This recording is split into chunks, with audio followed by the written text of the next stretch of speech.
She was standing in his kitchen. That was the first thing Daniel Carter saw when he opened his eyes, a stranger in his white button-down shirt, bare feet on the cold linoleum pouring coffee like she owned the place. Her hair was loose.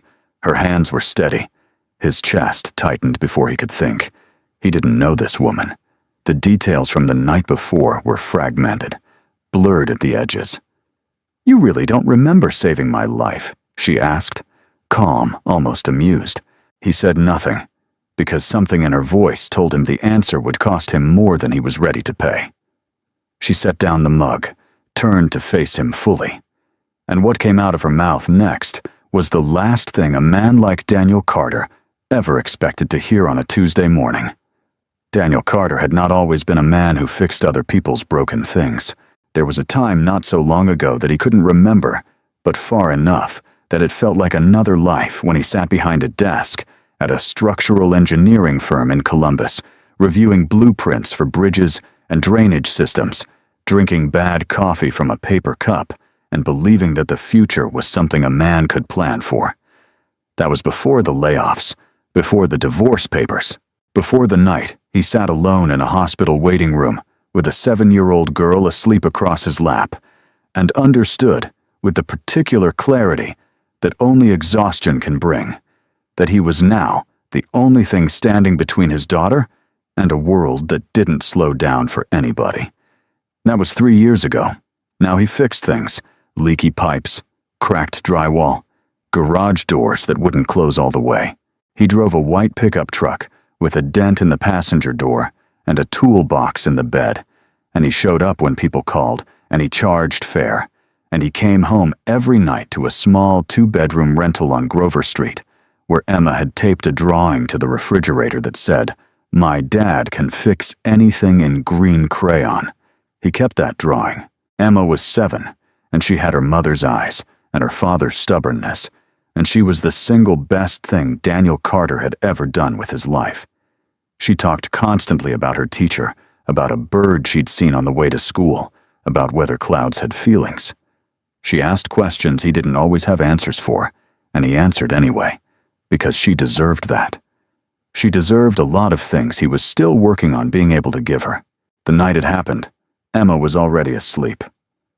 It was a Thursday in late October, and the storm had come in fast, the kind that swept down from Lake Erie with almost no warning, turning the roads into rivers and knocking out power in half the county.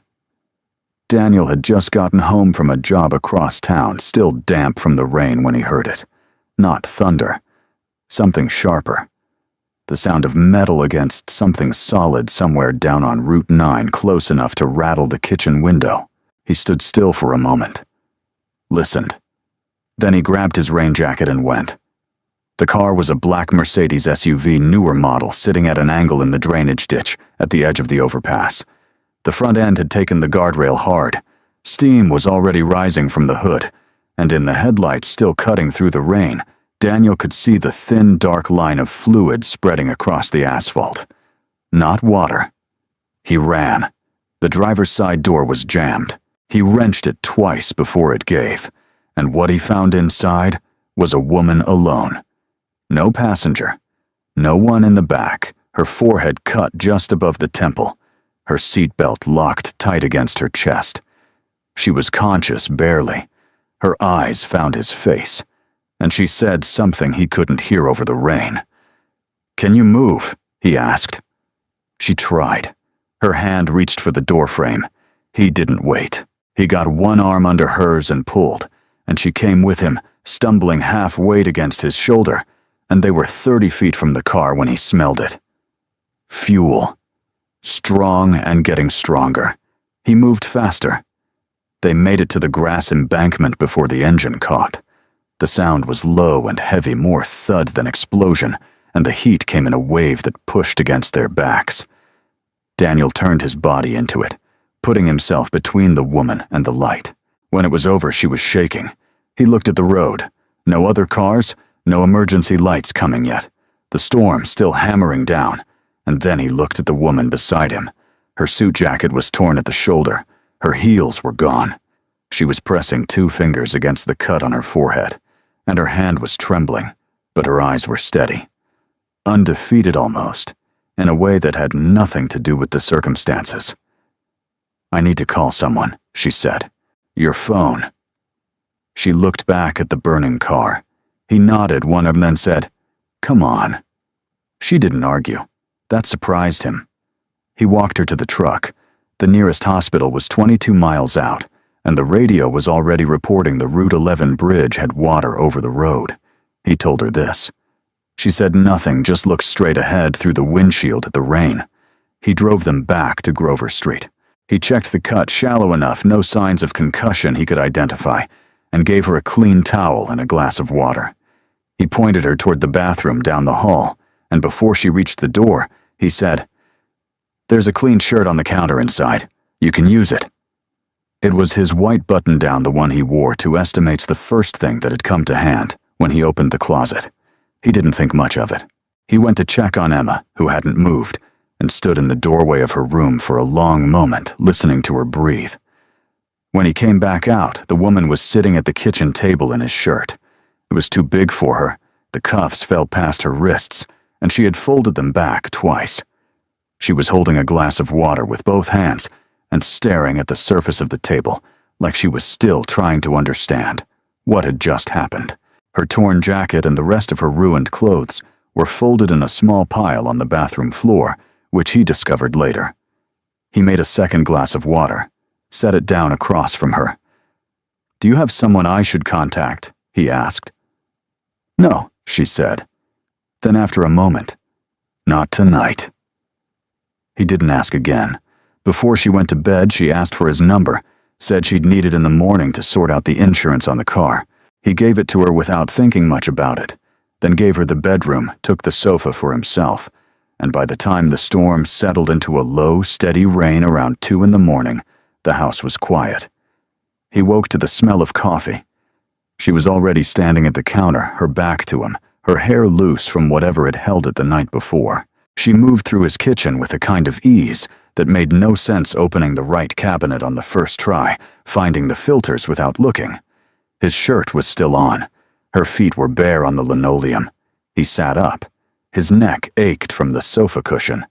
She heard him and turned. "You really don't remember saving my life?" she asked. Not dramatically. The way someone asks a question they already know the answer to. Daniel ran a hand across his face. "I remember the car. Most of it. The car is gone," she said. "You pulled me out before it went." He looked at her properly for the first time, not through rain and smoke and emergency, but in the flat morning light of his kitchen.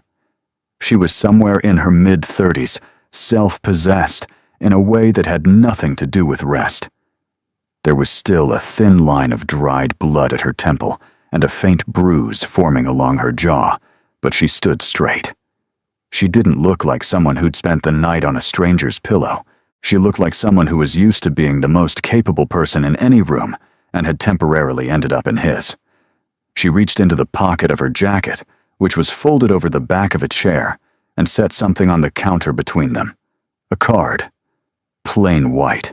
Her name in small, clean letters. Below it, the company name. He didn't pick it up. "I want to compensate you," she said. "For last night. For the room. Whatever you feel is appropriate, I'll double it." Daniel looked at the card, then at her. He thought about the water bill he'd paid late 2 weeks ago, about the transmission on the truck making a sound he'd been ignoring, about Emma's school field trip he'd had to decline because the $40 permission slip came at the wrong time. He left the card on the counter. "That's not necessary," he said. Victoria Hayes, because that was the name on the card. The name he hadn't yet connected to anything larger, tilted her head slightly. Like the answer had surprised her. "It was just a bad night," Daniel said. "Anybody would have done the same." She looked at him for a long moment. Something moved across her face that he couldn't quite name. Not pity, not calculation, but something older than both. "No," she said quietly. They wouldn't have. From the hallway, a small voice cut through the silence. "Daddy." Emma appeared in the kitchen doorway in her pajamas, hair flattened on one side, blinking at the stranger in her father's shirt. She looked at the woman, then at her father, then back at the woman. "Are you a friend of Dad's?" Emma asked. Victoria looked down at the girl. Something in her expression shifted, subtle but real. "I think I might be," she said. "I'm not sure yet." Emma considered this with the seriousness that only 7-year-olds can muster, then walked to the refrigerator and opened it, apparently satisfied. Daniel watched Victoria watch his daughter, and for reasons he couldn't explain, yet reasons that had nothing to do with logic or sense, he felt the ground shift slightly under his feet. Victoria Hayes left before Emma finished breakfast. She had called a car from the front porch. Daniel heard her speaking quietly into her phone while he made toast, and by the time Emma came back to the table with her orange juice, the woman in his shirt had changed back into her torn jacket, set the folded button down on the arm of the sofa, and was standing at the door with the deliberate stillness of someone who had learned a long time ago how to leave a room without making it feel like an exit. "Thank you," she said. "For all of it." Daniel nodded. She looked at him once more, that same expression from the kitchen, the one he hadn't been able to name, and then the car came and she was gone. He stood at the window and watched the black sedan pull away from Grover Street. Then he picked up the white shirt from the sofa, shook it once, and hung it back in his closet. He didn't think much about it for the rest of the day. It was Emma who found it first. 3 days later, she was doing homework at the kitchen table, while Daniel replaced a section of baseboard in the hallway, and she called out to him with the particular urgency children use when something is interesting and they cannot wait. Dad, come look." He set down the trim piece and came to the doorway. Emma had his phone. She'd been using it to look up how to spell necessary, and she had found something else instead. She held the screen up. It was a photograph. A woman in a gray suit standing in front of a glass tower in downtown Columbus. Mid-speech, one hand extended, the other holding a water bottle. The headline above it read, "Hayes Industries, CEO Victoria. Hayes announces expansion into renewable infrastructure, 30,000 jobs by 2027. Daniel took the phone. He read the article slowly. Hayes Industries was not a name he had been unfamiliar with.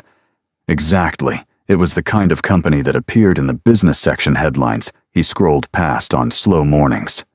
Software infrastructure, defense contracts. The renewable energy pivot was more recent. Their headquarters occupied 4 floors of the tallest building in the Columbus financial district, and according to the article, Victoria Hayes had taken the company from near bankruptcy to a valuation of over $9 billion in the span of 11 years. He looked at the photograph again. The woman at the podium was composed, certain, in command of the frame. He thought about the woman in his kitchen 3 mornings ago, folding back the cuffs of his shirt, holding a glass of water with both hands. "Is that the lady?" Emma asked. "Yeah," he said. "That's her." Emma nodded thoughtfully. She seemed nice. Daniel set the phone down and went back to the baseboard. He told himself it didn't change anything because it didn't. The night had happened. He had done what anyone would have done. She had offered to pay him, and he had declined, and that was the end of it. People like Victoria Hayes did not circle back to people like Daniel Carter. That was not how the world worked, and he had lived in the world long enough to know it. He was right, of course, except that he was also completely wrong. She came back on a Wednesday 3 weeks later. He was under the kitchen sink at a job on Maple Court when his phone rang, Victoria's number, which he still had from the morning she'd asked for his. He let it go to voicemail. 30 seconds later, a text arrived, "Mr. Carter. This is Victoria Hayes. I'd like to speak with you when you have a moment. It's important." He finished the job. He drove home. He sat in the truck in front of his house for a while, engine off, watching the late afternoon light move across the front of the building. Then he called back. She answered on the second ring. "I want to meet in person," she said. "There's something I need to tell you, and I'd rather not do it over the phone."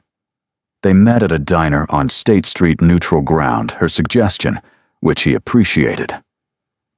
He arrived first. She arrived exactly on time, which told him something, though he wasn't sure what.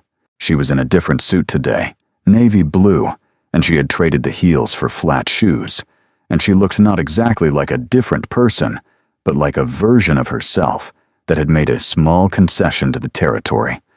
She ordered black coffee. He ordered the same. "I looked into the property on Grover Street," she said. Daniel set down his mug. "Why?" It wasn't quite a question. "Because it mattered to me," she said, "and I found out that the building you're building, the whole complex, was purchased 8 months ago by a holding company out of Phoenix.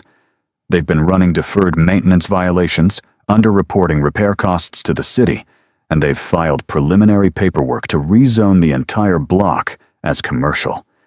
You have at the outside 8 months before the leases are terminated." Daniel said nothing. He had known about the maintenance issues. He had not known about the rezoning. "I bought it," Victoria said. He looked at her. "The holding company. I bought their stake in the Grover Street complex 2 weeks ago." She kept her voice even as if she were reporting a weather forecast. "I've transferred the residential deed into a community land trust. The tenants on that block, including you, have protected lease terms for a minimum of 15 years, with the option to convert to ownership at assessed value." She reached into the bag beside her and placed a folder on the table between them. "Your unit is in there, if you want it." Daniel did not touch the folder. The diner hummed around them, the clink of dishes, someone laughing 2 booths over the cook, calling an order through the window. He sat with his hands flat on the table and looked at the woman across from him and tried to locate with some precision what he was feeling. It was not gratitude. "You can't do that," he said. "I already did." "That's not." He stopped, tried again. "I told you. I don't want to be paid back. That's not what that night was about." "I know," Victoria said.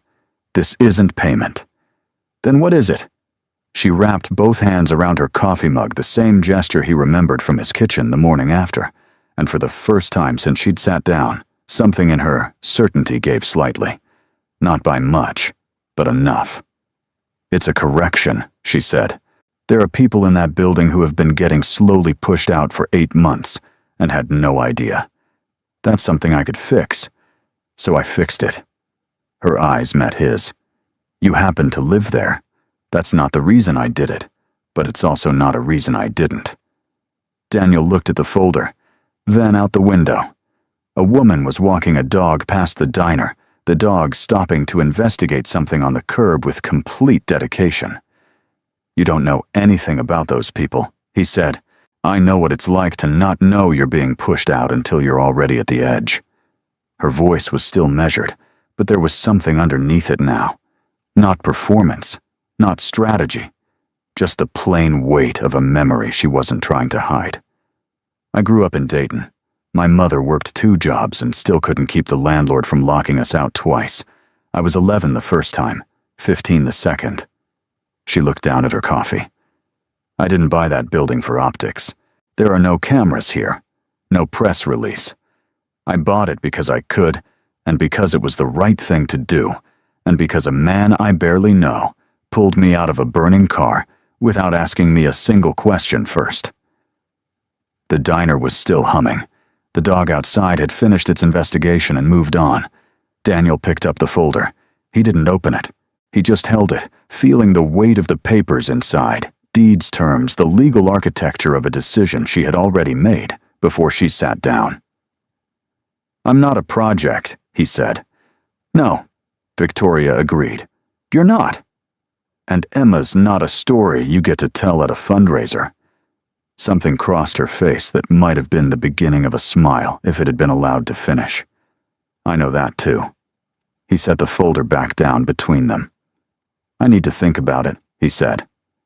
"Take whatever time you need."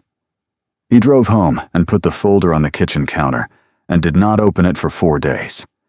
In those 4 days, Daniel Carter did not sleep well. He went through his jobs, a broken furnace on Elm 2 windows that wouldn't seal on the west side, a deck repair that had been on his list for a month, and he came home and made dinner and helped Emma with her reading, and told her a story before bed, and then sat at the kitchen table in the quiet of the house and thought. He thought about the folder. He thought about what was in it, and what it meant to accept it. He had spent 3 years building something out of the rubble of everything that had fallen apart. Not something grand, not something anyone would write about, but something his. A life assembled from its own pieces. Pride was the wrong word for it, or maybe it was exactly the right word, the kind that comes not from achievement, but from endurance. If he signed those papers, what did that make him? A man who had been saved, who had then saved someone else, who had then been saved again on a larger scale by the person he saved. There was something almost embarrassing in the symmetry of it, something that felt like it diminished the version of himself he had worked so hard to maintain. On the third night, Emma found him at the table. She was supposed to be asleep. She stood in the kitchen doorway in her socks, looking at him the way she did when she knew something was wrong and was deciding whether to ask. "You're thinking too loud," she said. He laughed despite himself. "Sorry, bug." She came and climbed into the chair across from him, his chair, when he was the one who needed comfort, which she had noted and remembered, because Emma Carter missed very little. She folded her arms on the table and rested her chin on them and looked at him. "Is it about the lady?" she asked. "Yeah," he said. "A little bit." Emma considered this. "I liked her." "I know you did." She looked at the drawing on the fridge, Emma said. "The one I made." She looked at it for a really long time. Daniel had not known that. He looked at the refrigerator. The drawing was still there, crayon slightly faded. "Now, my dad can fix anything in green letters above a figure with a toolbox and a smaller figure beside it." "She didn't say anything about it?" he asked. Emma shook her head. "She just looked." He sent Emma back to bed and sat for another hour after that. And when he finally got up and went to the counter and opened the folder, it was not because he had decided anything about Victoria Hayes. It was because of something smaller than that. Something he couldn't quite articulate, except that it had to do with a woman who had stood in his kitchen and looked at a child's drawing on a refrigerator and said nothing, and that somehow that silence had told him more than anything she had actually said. He called her the following morning. "I have conditions," he said. "All right," Victoria said. He could hear she was in an office, the faint ambient noise of a building full of people. But she didn't put him on hold, didn't ask him to schedule something. She just answered, "If I sign this, I'm not a charity case. I'm not a talking point. Nobody hears about this from your side." "Agreed. And I want to be useful," he said. "If there are other buildings in that situation, other tenants getting pushed out the same way, I want to know about them. Not so I can be in the room, just so I can help where I actually can." There was a brief quiet on the line, not the processing kind, the kind that comes when someone hears something they weren't expecting and has to let it land. "That's not a condition," Victoria said. "That's a proposal. Call it whatever you want." "I'll call it a starting point," she said. And this time he could hear the thing in her voice that was almost a smile, the one she didn't quite let finish. "I'll have my office set up a time to talk through the details. This week if you're available." Daniel looked out the kitchen window at the street. A kid was riding a bicycle in the slow November sun, wobbling slightly on the gravel at the edge of the road. "I'm available," he said. He hung up and stood in the kitchen for a moment, holding the phone at his side, aware of the particular feeling of having said yes to something larger than the word itself. He didn't know yet what he was walking toward. He only knew what he wasn't willing to leave behind. The folder was still open on the counter. He picked up a pen. He signed his name not quickly, not with ceremony, just with the steady hand of a man who had made a decision and intended to stand behind it and set the pen down. Outside, the kid on the bicycle had stopped wobbling. The meeting at Victoria's office was not what Daniel had expected. He had expected glass and silence, and the particular coldness of rooms where important decisions get made by people who don't have to live with the consequences. What he found instead was a conference room on the 22nd floor, with a long table, 2 chairs, 2 cups of coffee already poured, and Victoria Hayes sitting across from a whiteboard covered in handwriting, not typed projections, not a presentation deck, just marker on white the way someone thinks when they're working something out rather than selling it. She stood when he came in, didn't extend her hand right away, just looked at him direct and without performance. "I want to show you something before we start," she said. On the whiteboard was a map of Franklin County, Columbus, and its surrounding neighborhoods, with clusters of small red marks scattered across certain areas. Grover Street was one of them. So was a stretch of addresses on the east side Daniel recognized from jobs he'd done, and several blocks south of downtown he'd driven past 100 times without stopping. "These are properties that have gone through similar acquisition patterns in the last 2 years," Victoria said. "Same structure. Holding company purchases, deferred maintenance rezoning applications quietly filed. The tenants don't know until the notices come." She picked up the marker and circled a cluster near the river. "This one has already gone through. 42 families relocated. Most of them had no legal support. No relocation assistance, nowhere comparable to go." Daniel studied the map. "How many total?" he asked. "Right now, across the county we're looking at somewhere between 300 and 400 households in various stages of the same process." He was quiet for a moment. 300 families. 400. The number sat in the room like physical weight. "What do you need from me?" he said. Victoria set the marker down. "I can provide the legal infrastructure, the funding, the property interventions where they're still possible." She looked at him steadily. "What I don't have is someone who can walk into those buildings and actually talk to those people. Who knows what a busted radiator looks like versus a code violation being ignored on purpose? Who can tell the difference between a landlord who's struggling and one who's running a scheme?"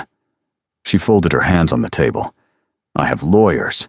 I don't have anyone those families would actually open their door to." Daniel looked at the map again. He thought about Grover Street, about his neighbors he'd nodded to for 3 years without knowing their names, about the family. On the 3rd floor with the twins who cried on Sunday mornings, about the older man in the ground unit who shoveled the front walk after every snow without being asked. "This isn't a part-time thing," Daniel said. "If I'm going into those buildings, I'm going in to actually help, not to gather information for a report, not to be a face in a brochure." "I know," Victoria said. "And when it's done, when the properties are stabilized or the tenants are protected, it doesn't become a Hayes Industries story. It becomes whatever the families need it to be," she said. "Not a story at all, ideally. Just a fact." He looked at her. She looked back. "What do we call it?" he said. Something in Victoria's expression shifted, not surprise exactly, but the quiet recognition of a threshold being crossed. "I was going to ask you that." He thought about Emma's drawing on the refrigerator, about the green crayon letters, about the particular pride of a 7-year-old who believed without reservation that her father could fix anything. "Carter Foundation," he said. "For single-parent households specifically. That's the gap, I know. That's where I can be useful." Victoria nodded once, picked up her pen, wrote it on the whiteboard in clean letters beside the map. Carter Foundation. It looked, Daniel thought, more real than he'd anticipated. The work was slower than he expected, and harder and occasionally discouraging in the way that real work tends to be. It was not a montage. There were no moments of sudden revelation. There were long evenings at kitchen tables, very much like his own, listening to people describe problems in careful language, the way people speak when they've learned not to trust the person asking. There were landlords who would not return calls, and city clerks who required things filed in triplicate, and legal processes that moved at the pace of something geological. But there were also other things. There was the woman on Broad Street who had been withholding rent for 7 months, because the heat in her unit hadn't worked since the previous February, and who wept quietly when Daniel showed up with a technician and a copy of the housing code violations she hadn't known she could file herself. There was a man with 2 teenage boys who had been served an eviction notice on fraudulent grounds. Daniel had spotted the irregularity in the paperwork, a detail so small that a non-engineer might have missed it, and the notice had been withdrawn within 10 days. There was the afternoon Daniel drove out to a building on the south side and found in the lobby a flyer for a community meeting that someone had clearly put together. Themselves, hand-typed, slightly crooked on the page, announcing that a tenant advocacy group was forming. Someone had already started. They just needed to know they weren't starting alone. He came home those evenings tired in a different way than he had been before, not the bone-tiredness of physical labor, though there was still plenty of that, but the tiredness that comes from using the part of yourself that actually matters. Emma noticed the difference. "You seem more like you," she told him one evening at dinner, with the precision of a child who has been paying close attention. He looked at her across the table. "What did I seem like before?" She thought about it seriously. "Like you were waiting for something," she said, "but you didn't know what." He didn't argue. He just passed her the bread. Victoria came to Grover Street once more 4 months after the morning she had left in the black sedan. She did not announce it in advance. He got a text that said simply, "I'm in the neighborhood. Is Emma home?" And he had found that question of all things to be the one that caught him off guard. Not "Are you free?" Not "Can we talk?" But whether Emma was home. He wrote back, "Yes, come by." She arrived with no particular fanfare, no car he could see, which meant she had walked from somewhere, which meant she had been in the neighborhood for real. She was in a coat he hadn't seen before, dark green, and she was carrying a paper bag from the bakery 3 blocks over. Emma answered the door before Daniel reached it. "You came back," Emma said, with the tone of someone whose prediction had been confirmed. "I said I might be a friend," Victoria said. "I wanted to check if it was still true." Emma considered this with full seriousness. "It's still true," she decided, and stepped aside to let her in. They sat at the kitchen table, the same table where Daniel had spent 4 sleepless nights, with an unopened folder, and Victoria took things out of the paper bag, a cinnamon roll for Emma, plain coffee cake. For Daniel, a cup of tea she had apparently bought for herself from the same counter. Emma ate her cinnamon roll and talked because Emma always talked, and Victoria listened in the complete unhurried way that some people never learn and others are born with. Daniel sat across from them both and watched and said very little. At some point, Emma disappeared to get something from her room, a drawing she had made that week, which she presented to Victoria with the gravity of an official document. And in the brief quiet between Emma leaving and Emma returning, Victoria looked across the table at Daniel. "Are you all right?" she asked. "Not. How's the foundation going?" "Not any updates on the Broad Street case. Just that." "Yeah," he said. "I think I actually am." She held his gaze for a moment, and in that moment, he understood something he had been understanding slowly for months. Not a revelation, not a collision, just the gradual arrival of something that had been moving toward him for a long time. She looked away first. Not because she was uncomfortable, because Emma was coming back down the hall, footsteps loud on the wood floor, already talking about the drawing before she reached the doorway.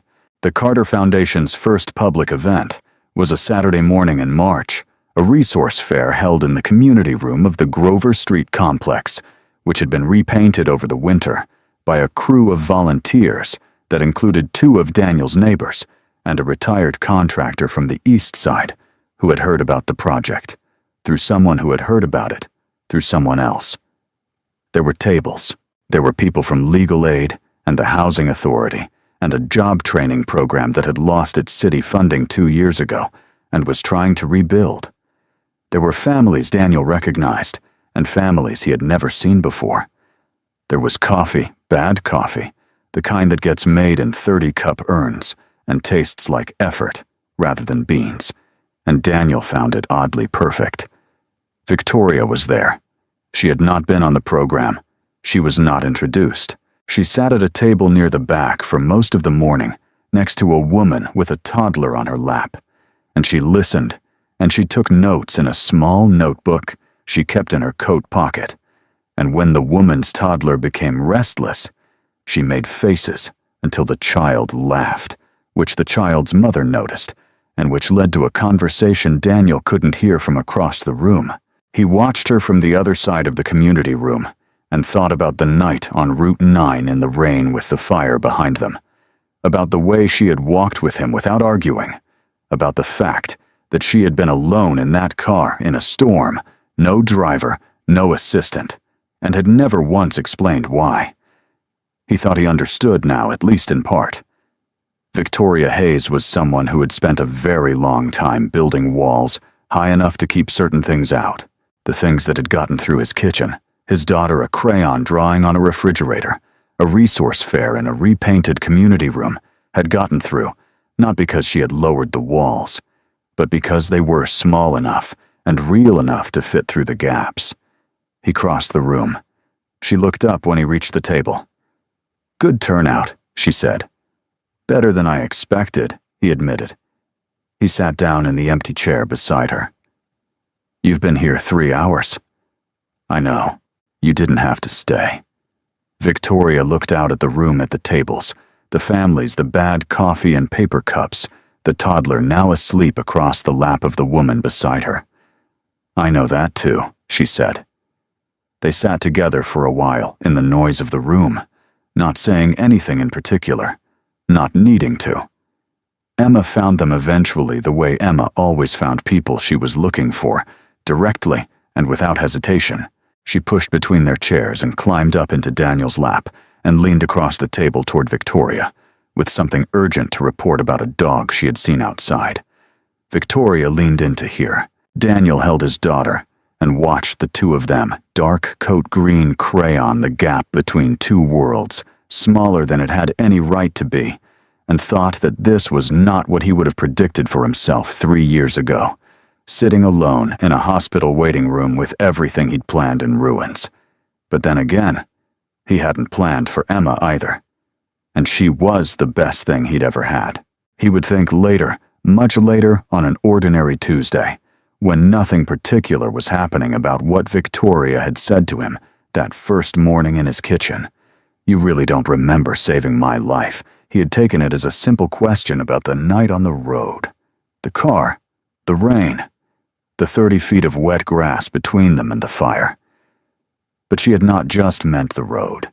He understood that now, the same way he understood that kindness was not a transaction, and that accepting help was not the same as surrendering, and that the life a man builds from what's left after everything falls apart can sometimes be more solid than the one he had before, because he built it, knowing what it cost. The drawing was still on the refrigerator. "My dad can fix anything." He used to look at it and feel the gentle pressure of a promise he wasn't sure he could keep. Now he looked at it and thought close enough. Kindness doesn't just save a life, it builds a future.